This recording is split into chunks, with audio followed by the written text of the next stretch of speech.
Hey there, and welcome. Today, we're going to tackle something we all have to do. But, well, let's be honest, it's not always easy. We're talking about how to ask for things politely, in a way that sounds natural and, actually gets you what you want. You know that feeling, right? Your heart starts beating just a little faster, you're kind of rehearsing the words in your head. It's that classic awkward moment when you need to ask for something pretty important, whether it's from your parents, your boss, or a good friend. Yeah, it can be super tricky, but don't you worry. In this explainer, we're going to give you a really simple but powerful toolkit to help you handle these situations with a ton of confidence and, well, grace. So to really get how this works, let's look at a classic showdown. A teenager asking her dad for a favor. Let's just listen in on how this whole conversation plays out. Okay, so the daughter starts off pretty strong, actually. She uses a nice, polite opener. Do you think I could borrow the car? It's a really solid, respectful way to kick things off. But nope. Dad comes back with a calm but very firm no. He's got his own plans for the car. And just like that, the negotiation has already hit its first wall. And this is where her whole strategy changes. The daughter switches from being polite to flat-out pleading.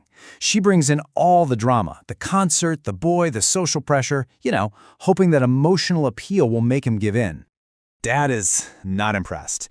He uses this really informal phrase, no can do, to just shut it all down. It's casual, but it's a very, very final no. So now she's frustrated. She realizes the car is a total lost cause, and she just pivots, firing back with a completely different request. And you can just hear the irritation in her voice. And that is the final nail in the coffin. A totally shocked no way from her dad. Yeah, this negotiation is officially over. Okay, so that whole conversation was just packed with some interesting language, right? Before we jump into the phrases we should be using, let's really quickly break down some of the slang we just heard, just so we're all on the same page. Right, so when the daughter said Eric was the hottest guy in school, she was using a superlative slang term. All it means is that he's the most handsome or attractive person there. It's super informal, so you'd use it with your friends, but probably not in an email to your boss. And most popular is another one of those superlatives. This one's pretty straightforward. It just means being really well-known and liked, the person who has a ton of friends. Now this phrase, fine then, this one's fascinating. It sounds like she's agreeing, but the tone is everything.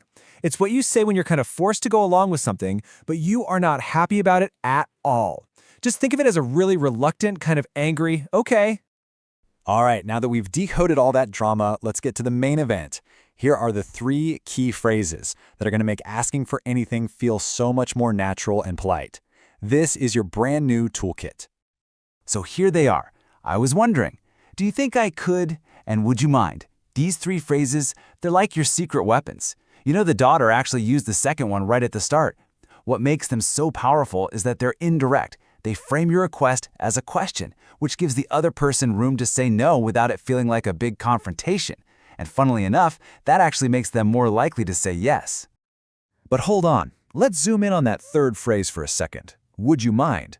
It's incredibly useful, but it comes with one very, very important grammar rule that you absolutely have to get right.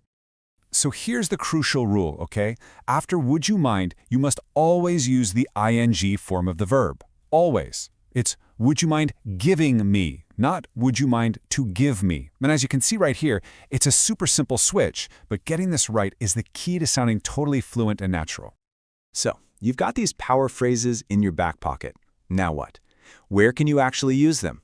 Let's take a look at how they work out in the real world.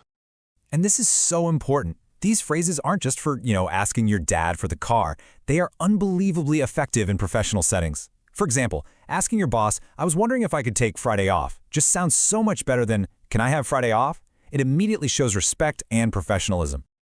Okay, let's do a super quick recap of what we've learned. Number 1, start your requests with one of our 3 power phrases. Number 2, always stay polite even if you don't get the answer you were hoping for. 3, never ever forget the golden rule. Would you mind is always followed by a verb ending in ing. And finally, practice these phrases everywhere. At home, at school, and at work.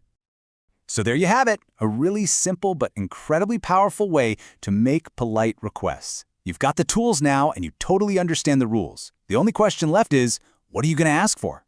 Thanks so much for tuning in.